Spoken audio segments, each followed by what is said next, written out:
Huli ka, mga umano'y illegal na drag race sa isang kalsada sa Santa Barbara, Iloilo.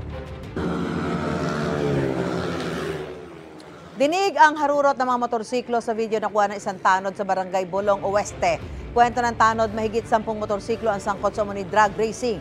Ilang beses na raw nangyayari yan at minsan ay umaabot pa sa 20 motorsiklo. Ayon sa punong barangay, posibleng may pustahan ang mga sumali sa umano'y drag race. Aminado naman ng Santa Barbara Police na kulang sila sa tauhan para tumutok sa sitwasyon. Suwestyon nila sa lokal na pamahalaan magtatag ng task force na tututok sa problemang ito.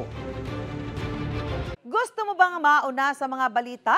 Mag-subscribe na sa GMA Integrated News sa YouTube at tumutok sa unang balita.